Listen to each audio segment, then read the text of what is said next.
Department of Criminology and Sociology of Law at the University of Oslo. And we have the privilege of the University of Oslo and our colleagues in this department being one of the international partners of the Scottish Centre for Crime and Justice Research. So it's great to hear research across borders and to keep up to date with cutting edge findings. And so Thomas is a series co-editor of the book series Palgrave Studies in Prisons and Penology. Please do approach him and his fellow co-editors if you have amazing monograph ideas. He's a leading scholar in a few areas, but I'd point out the emerging and quite exciting area of narrative criminology, which Thomas has been able to host international events and write in this area.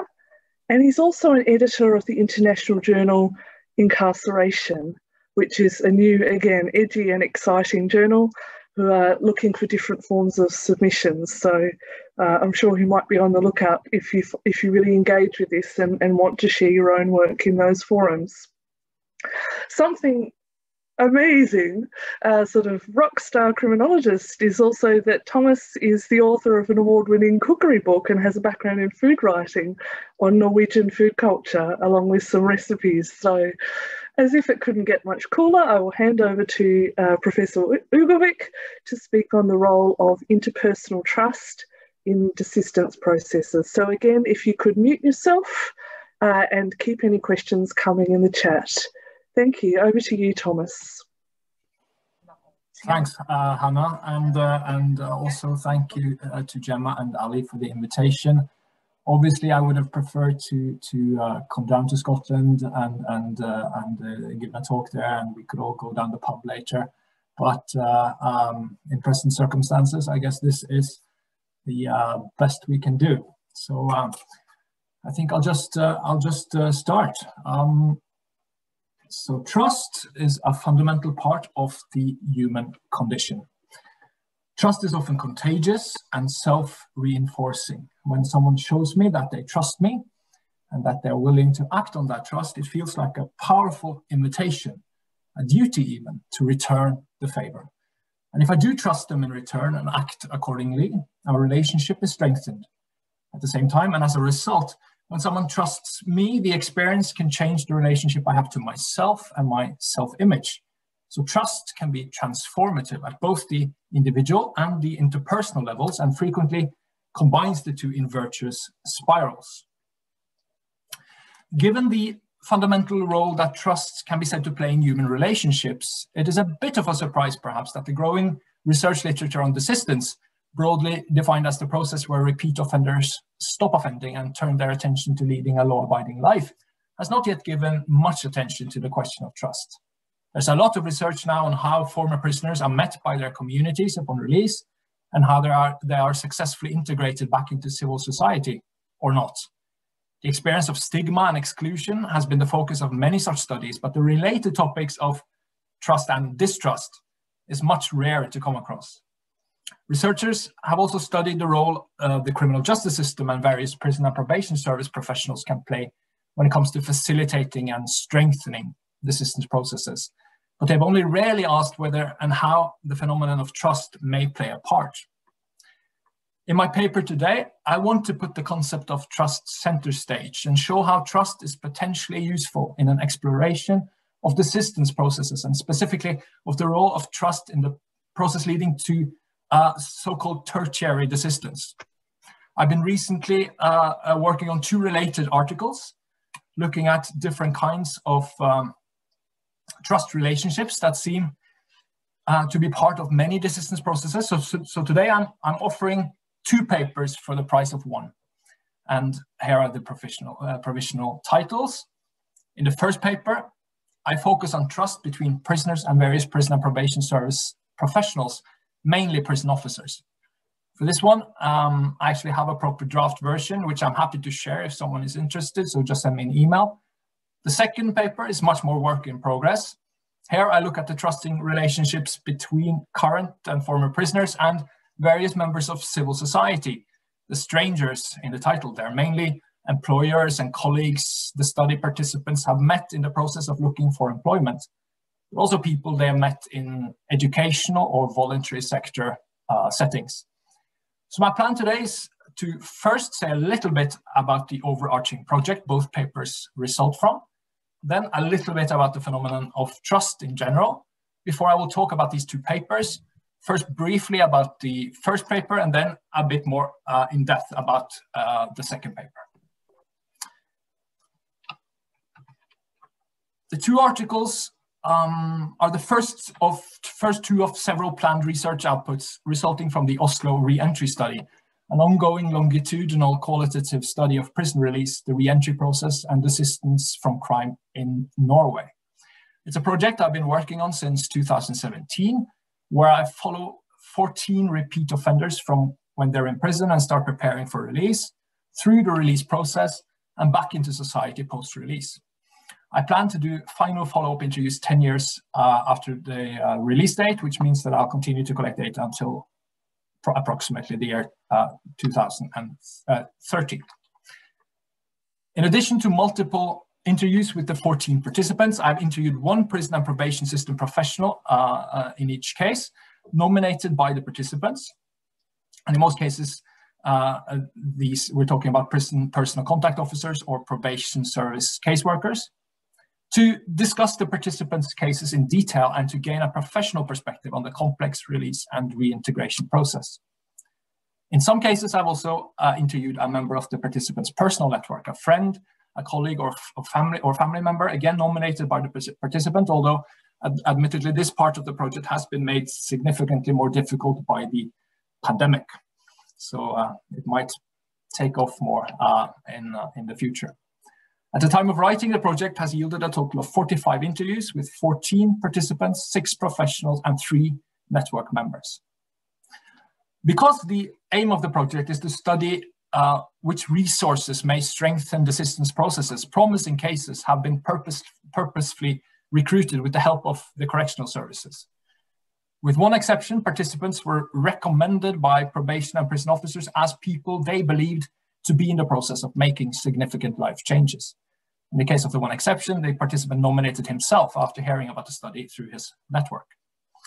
The rationale behind this sample strategy is that a study of the importance of various resources for the desistance processes needs participants with access to resources to work. The goal then has not been to create a representative sample in the statistical sense, but to recruit what Bent Flyberg has called critical cases, meaning cases that have strategic importance in relation to the specific problem under investigation. Unlike the average Norwegian prisoner then, the project participants are repeat offenders who have expressed a clear motivation to change their lives and who have the benefit of a substantial reservoir of individual, network, and structural resources available to them. Moving along to the concept of trust in general, and in particular the relationship between trust and desistance processes. Desisting on one's own in a social vacuum may be possible, but for most people, interacting with other people is a vital part of the process. Maruna and Farrell have described 2 distinguishable phases of desistance. Primary desistance refers to any crime-free gap in the course of a criminal career, while secondary desistance happens when the change in behavior is accompanied by the adoption of a related non-offending identity. More recently, McNeil has added a 3rd phase to the model. Tertiary desistance happens when the change process is validated by others. In this case, desisting individuals have changed not only in their own eyes, but according to other people as well. I think it's important to say that the terms primary, secondary, and tertiary do not necessarily imply a linear process. Individual desisters need not reach secondary desistance before they can move on to the next level. Following Mead, the stigma literature has traditionally argued that changes in self-image and the definitions of self result from changes in the expectations that other people have of us. In this case, the social or relational aspect precedes changes at the individual level. Nugent and Schinkel's alternative terms, act desistance, identity desistance, and relational desistance, have the advantage of sidestepping this version of the chicken or the egg dilemma altogether. In many real-life cases, saying that one aspect precedes the other in an absolute way makes little sense. Secondary and tertiary desistance more likely develop at the same time, mutually fortifying each other in complex feedback processes that are difficult, if not impossible, to untangle empirically. So that's not my point, but anyway, the concept of tertiary desistance is at the core of both articles. When others acknowledge and recognize that a change process has started, when desisting individuals can see themselves as changed people through the eyes of others, then tertiary desistance has happened. And this, in a nutshell, is where I think trust can play a major part. How can this kind of recognition be communicated to desisters in a meaningful way? Of course, it's possible to just tell someone that you see that they have now changed, but that may not mean that much unless it is backed up by action. Showing to someone that you trust them and that you are willing to act on that trust is probably one of the more common ways of actually demonstrating this kind of recognition in practice. And this is the kind of dynamic I want to explore in the two articles. Now on to the first of the two papers. I will go through the main findings quite quickly to give more time to go into the second paper in more depth. Although prisons are often described as places of pain, despair, and hopelessness, studies show that some prisoners under certain conditions do report positive life changes happening in prison. The question in the first paper is whether such changes always happen in spite of the institutional setting prisoners find themselves in, or whether some prisons can, in some cases, actually facilitate and strengthen positive change processes and desistance. And if they can, which role trust between prisoners and staff may play. I know that mutual trust between prisoners and staff seems like a tall order. Prisons are not environments where trust normally thrives. Instead, prison managers and prison staff are, as a rule, preoccupied with risk and with the everyday management and reduction of risks. Critical voices might even claim that prisons frequently are risk-obsessed, which is true both with the risk that each individual prisoner poses and with the more abstract aggregate risk that prisoners as a group are seen to represent from the perspective of the institution. In a sense, prisons are designed architecturally as well as systemically to lessen the importance of trust. So obvious obstacles seem to exist to building and acting on trust in prison, including elements of the prison officer role and what has been called the convict code. Officers frequently cultivate a working persona that demands of them that they generally distrust prisoners.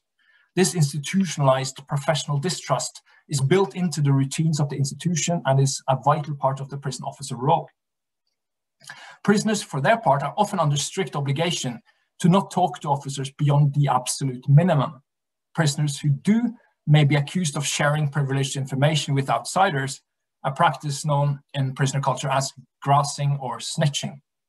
Interpersonal trust across the prisoner-officer divide is therefore very rarely strong enough to cancel out the deeply entrenched distrust that exists between these two groups. And as a result, prisoners often describe being subjected to close scrutiny by an institution which is more or less exclusively looking for faults, lacks, and dangers, a kind of institutionalized distrusting gaze which McNeill has called the malopticon. This kind of highly risk-sensitive optic may have a number of negative consequences, including consequences at the level of individual prisoners, their behavior in prison, and their orientation towards the future. As Hawley puts it, people who are rarely trusted do not have the opportunity to develop their trustworthiness and cannot be expected to respond with alacrity when trust is offered to them.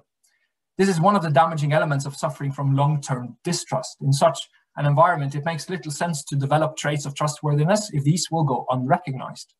This, in turn, makes the habitually distrusted harder to trust, and the downward spiral continues. So, if trust can create reciprocal trust, if trust in a sense is contagious, so is distrust, and prisons are often institutions where distrust thrives. It should come as no surprise then that the participants in my study describe the experience of being seen as untrustworthy as a pervasive part of the prison experience.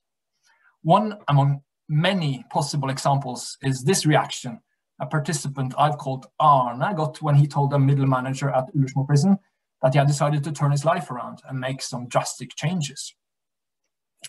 The middle manager told him, welcome to the club. And between 5 and 6, when the prison is on lockdown, there's a line outside the door of people who want to tell him about how straight they've gone and how much they want to turn their lives around. So telling them that you've made some changes, they won't believe you at all. They know the likelihood of you returning to Ullersmo is like 80%. And if it isn't Ullersmo, it's another prison. So when you're on your 8th conviction, nobody listens to you, basically. They don't believe you. You'll get no support. You have to take care of yourself. That's a road you have to travel by yourself. Prisoners often report feeling that they have done everything right, participated in all the programs, expressed their motivation, ticked all the boxes, and still the prison won't trust them. This lack of recognition can create frustration and a sense of disappointment when officers fail to validate their efforts. Prisons do not then, generally speaking, look like good places to cultivate trustworthiness and trusting relationships, but perhaps some prisons are better than others. In the article, I show how some prisons go further than others when it comes to acting on trust and also when it comes to accepting the uncertainties involved. According to Arne, later in the same interview, this is exactly what happened to him at Skien prison. The only place I've experienced something like that is at Skien prison. I spent 5 years there and they were amazing, the officers there. They supported you, they paid attention, they knew how to help you move on. There you have small units, just 6 guys per unit. The officers ate their lunch with the prisoners every day. And then they spent time with you watching TV in the living room. There was a proper relationship with the officers. Sure, some of the officers you didn't want to interact with, but the rest of them you could have long conversations with. And that meant that they were able to see, when you have only 6 guys in a unit, you're able to see who to support and who not to, you know? They were very good, really put a lot of effort into it. And at Skien prison, I got a company leave after just having served a year on a 13-year conviction. So to go see my kids down in the center of Skien.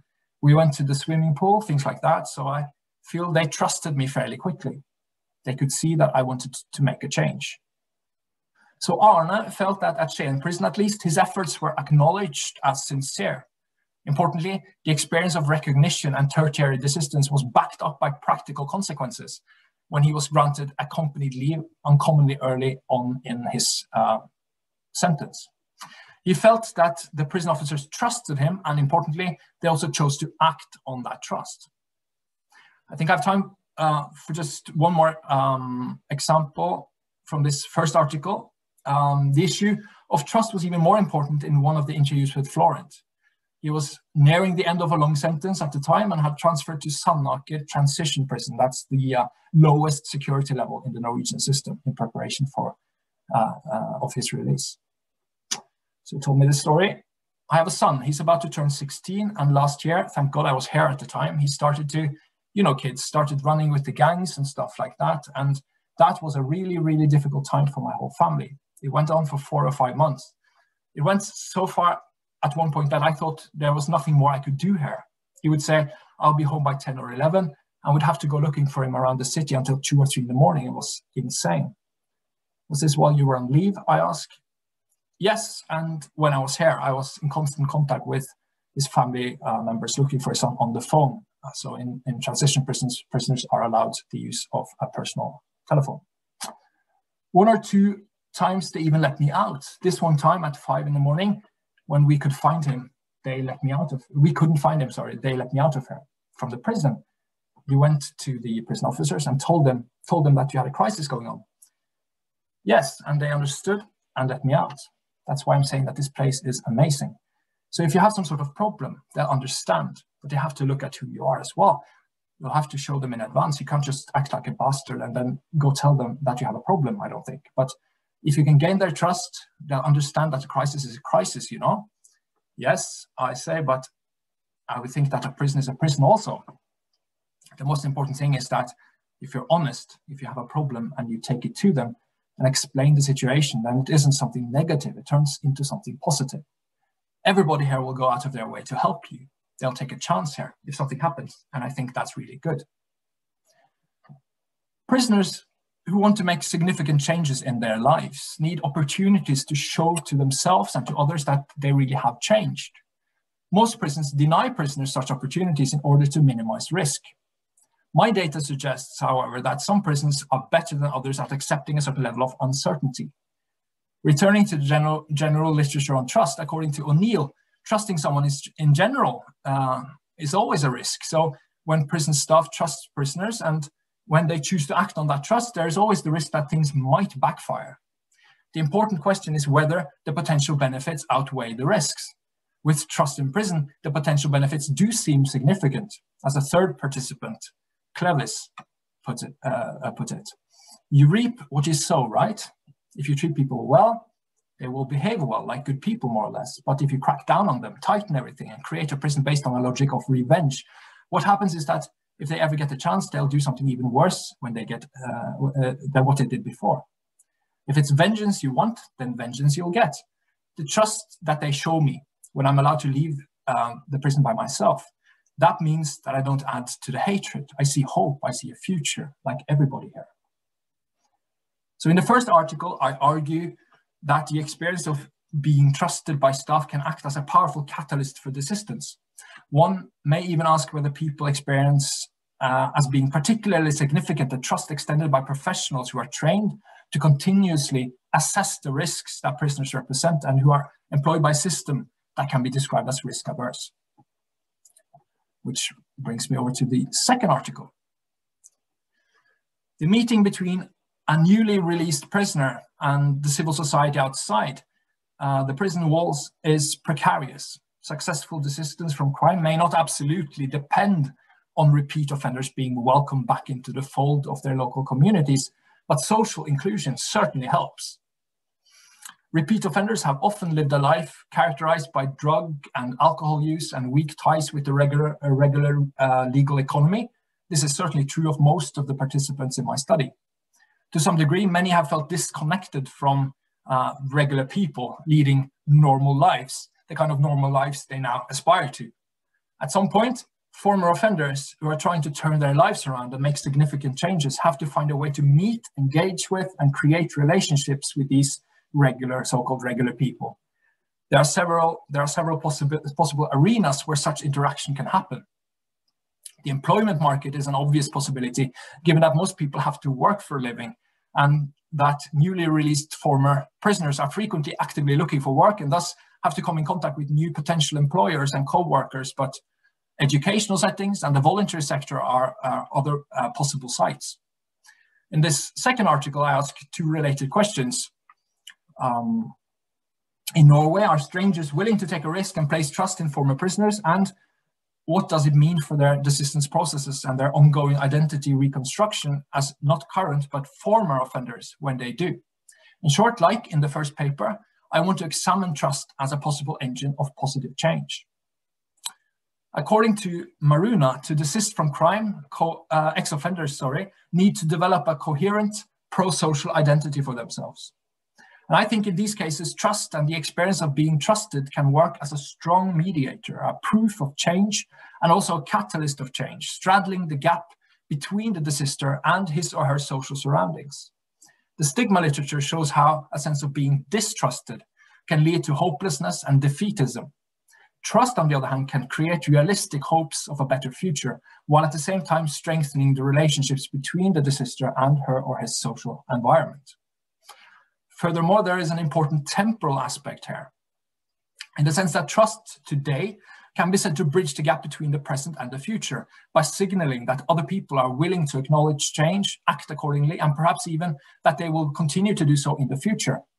It acts as a documentation of a break between an untrustworthy self in the past and a trustworthy self in the future. It gives hope and a reason to believe in and anticipate a future without involvement in crime. I will show you some examples of what I'm talking about. Back to Arne, who was in his late 50s at the time of our first interview. He had been seen as the black sheep of his family since he was a young man. He had experienced firsthand how repeated breaches of trust can lead to a breakdown in relationships. After having promised to his family that he would never, ever again go back to prison on multiple occasions, He was now undergoing post-sentence probation supervision after having served a 13 years prison sentence for a drug offense. In light of his past, he understood why several members of his family felt the need to keep a distance and wait and see whether he really had made changes to his life this time. They did socialize on occasion, but he felt that they clearly did not trust him, at least not yet. Given the fragile relationship with his family, his relationship with his employer was all the more important to him. He had served the last leg of his 13-year sentence in a low-security prison. After securing a job as a sales manager at a company that provides cleaning services, he was allowed to leave the prison during the day to go to work. He enjoyed the work and the freedom of moving freely around the city between meetings with potential clients. So the future looked bright for a moment. But then Arne failed a routine drug test and was promptly returned to high security. He insisted in the interview with me that he in fact did not take any drugs at the time. According to Arne, the positive test was a result of someone who used to be very close to him, unbeknownst to him, spiking his coffee with drugs while he was on leave. Anyway, being recalled to high security was a huge blow to him. He thought everything he had worked for over the past years would just crumble into dust, including the steady job at the cleaning agency. Instead, to Arne's surprise, his employer told him that his job would be waiting for him when he got out from high security. So Arne says, I spoke to the boss on the phone. She was more or less the only one I talked to on the phone the entire time at the high security prison. And she backed me all the way. You'll be back at work soon, she said. You'll be back in your office. The job is still there waiting for you when you get out.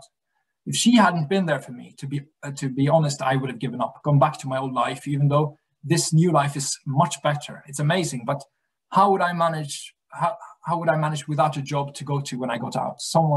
I wouldn't have anything. I would have to find a bedsit somewhere. I would have just sat there by myself, nothing to do, had to start making new friends, a new network all by myself. David, another participant, was in his late 30s at the time of the first interview. He had recently been released from prison early after serving 6 out of the 9 years he was sentenced to for multiple violent offenses. He was also undergoing regular probation supervision. He had recently started working full-time on a permanent contract at a municipal waste management facility.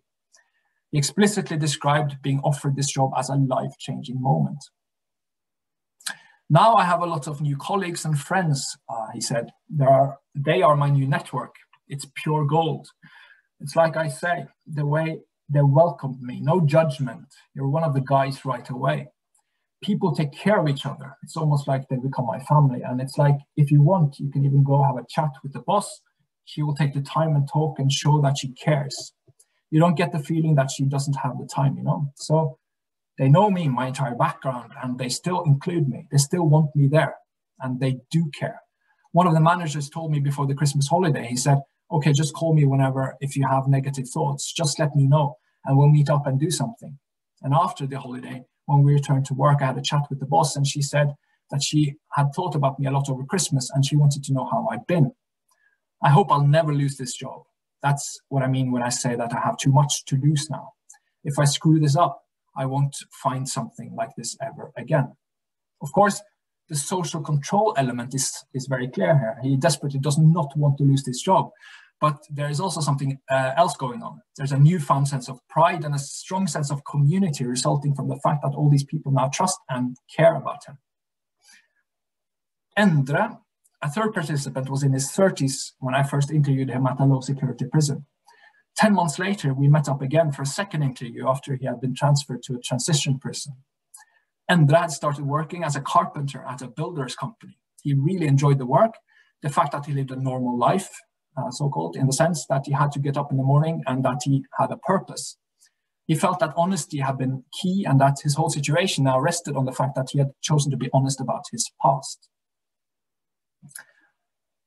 I've been more or less pretty open and honest about the fact that I'm in prison and that I have a long sentence and those things, but I'm also clear about being super motivated, that I want to start a new and better life. And they think it's great and they wish me luck and support me, all of them. Your colleagues, you mean, I asked. Yes, I guess they knew all along, but yes, the bosses knew, but not the guys. So I was welcomed with open arms the first few days. And this one boss said to me that they hadn't told the other employees anything and that it was up to me what I wanted them to know. I think that was very good. So I started quietly and one by one to tell people, not how long I've been inside, but that I'm close to the end of a prison sentence, that I have 18 months to go, a bit of violence and a bit of drugs. That's what I've told people. I've received nothing but good feedback. So what's their reaction, I ask. No, you know, they laugh a bit and they tell me about family members or friends who've spent time in prison. Several of them have said that it's just luck that they haven't spent time in prison themselves. They don't know anything about prison. Opinions are divided, I guess. Some of them are very curious and ask me a bunch of questions. Others just smile and shake their heads almost as if it's a bit funny. So no, not a problem at all. And it feels good to be honest. Here we can sort of see the trust building spiral in operation. Endre had taken a chance and trusted his co-workers with information about his past, and they in turn had shown him that they now trust him despite his past, and the relationship is stronger as a result. Jens, a fourth participant, was in his early 40s when we first met. He had served multiple shorter sentences for violent crimes in the past. At the time of the first interview, he was approaching the end of a very long sentence for murder. He was understandably anxious about what the future might have in store for him. He had serious doubts about whether he would have a job to go to after release. When I go out the prison gates for the last time, he said, in a way, I'll be resentenced again and again, no matter what people say. There will always be people who will judge me for what I've done. Even if I have served my sentence and made up for past mistakes in that sense, I'll still be sentenced again and again by people I meet. So it might be difficult for me to find a job, just a regular job with a living wage. Jens's case had been very high profile, so details about what he had done is never more than a Google search away. And he felt sure that his past would go on to haunt him for the rest of his life. When we met up again, almost a year and a half later, however, things had changed for the better. He was still in prison, but he was allowed day leave to go to work as a landscaper. I was actually offered 2 jobs, he told me, but I would have to travel quite far, which is a bit of a worry. Then this guy who works in the prison, he came to me and said that he'd introduced me to his mate who runs a landscaping firm who might want to hire me, and it's much closer to the prison, so I wouldn't have to travel. So we went over there and he introduced me, and 15 minutes later I had a job. They knew each other, but the employer didn't know about my past at all. So I told him, before you hire me, I think you should Google my name and see what you find. I think it's much better that way. I don't have to sit there and tell the whole story. So he went on Google right there and then, and he just sat there all quiet for like 10 minutes. I just sipped my coffee and waited for him to finish. Then he lit a cigarette and looked at me and said, okay, we better draw up a contract for you. And that was that. It was a bit strange to meet new people and all that. I was a bit withdrawn in the beginning, but I am who I am. I tell people who I am and what I've done. I have no problem with that. I've been honest since the beginning. You mean co-workers, people you meet at work? I ask. Yes, it's better to tell it straight, you know. I don't want them to go to find out from someone else. I learned that years ago. You connect with people, create friendships with people who haven't been part of that kind of criminal scene, just regular people collecting their wages. They don't have that mentality. I have missed being around regular people. Finally, Clevis was 35 at the time of our first interview. He was on the last leg of a 9-year drug conviction. He was serving time at a low security prison at the time, where he was given day leave to attend university courses at a nearby university. He attended sociology courses, and at one student discussion group early on, they were asked to discuss the role of the prison in contemporary society. I had to bite my tongue a bit, said Clevis, because, you know, that's when it started with the prejudice. Ignorant people don't know what's actually going on in this country, how little the prison system actually does to rehabilitate people, you know. They either say they have it too good in prison, or they say only shit people are in prison, good riddance. So I thought, okay, this is definitely not the right time to tell everybody. So it took a little while before I told people. But then I started to worry that I would hurt people when they finally did find out. The relationships we forged in that group were very good. So I thought, hold on, if I build these relationships on a lie, I might actually end up hurting someone. And at that time, I just said, right then and there, before we go on, there's something I have to tell you. And that is that I'm currently serving time at this open prison. I'm out on day leave. If you want to break contact with me, you have to tell me. If this changes anything, please tell me. A few of them had to think about it, but many just immediately, spontaneously said that this wouldn't change a thing. And after a while, they all agreed that nothing would change. Our relationships were strengthened after I came clean. It was important for me, though, that they first got to know Clevis the student before they got to know Clevis the prisoner. International as well as Norwegian research has shown that employment, for several reasons, is one of the key factors for people who try to move away from a life of crime. The importance of a steady income should, of course, not be underestimated. Even in a country with a strong and wide welfare state social security net, the fact that money appears predictably on your account every month is important. Furthermore, having a job, any kind of job, is important for people who have spent a lot of time on the fringes of or completely outside the regular labor market. Any CV has to start somewhere, and just getting a foot in the door might help former prisoners move on to bigger and better things. Research has also shown that co-workers at the workplace may have an important social control influence on each other. But in addition to these important aspects, I think the interviews I've done for this project also point to another important aspect. Current and former prisoners have often experienced negative cycles of distrust. Perhaps then it should come as no surprise that the participants in my study describe their experiences with having been trusted and where people have decided to act on their trust as very significant. When you open up to someone, you tell them about your previous transgressions, you lay the cards on the table, and they still choose to trust you, to take a risk on you. That makes a strong impact. At least in some of the cases, the project participants I quoted today could have chosen to keep quiet about their past. If this strategy had worked, it might have been a success in the sense that they might have been offered a job anyway. Money would appear each month on their accounts. They would still be part of a network of colleagues. The social control aspect of being part of a professional community would still happen, but the relationship would, in a sense, like Clevis said, have been based on a lie. The experience of being trusted, of being the recipient of trust, seems potentially very important here.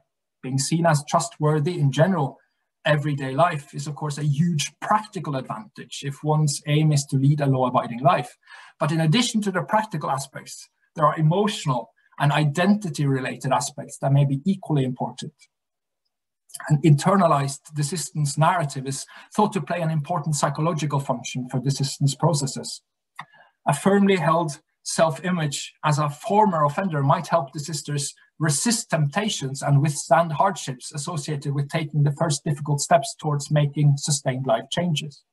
The interview quotes I've showed you today show how employers, co-workers, fellow students, and clients or customers may work with former offenders in what we may call a narrative co-production of a new law-abiding identity. The workplace may thus be seen as an important arena for collective narrative identity repair. I believe that the take-home message of both articles combined is that trust may play an important part of the development of future law-abiding selves. Even in the most promising of cases, the commitment to a future self will be based on a residue of uncertainty. One can feel like a changed person, but one cannot know with absolute certainty how others may react. From this perspective, tertiary desistance in the form of recognition by others may play an important part in fortifying desistance processes. When someone else acknowledges the changes I've gone through, they may become that much more real. And this is where the phenomenon of trust may be important. Trust can be seen as a hands-on sign of recognition, acceptance, and social inclusion, which may impact positively on the formation of new future selves. Thank you.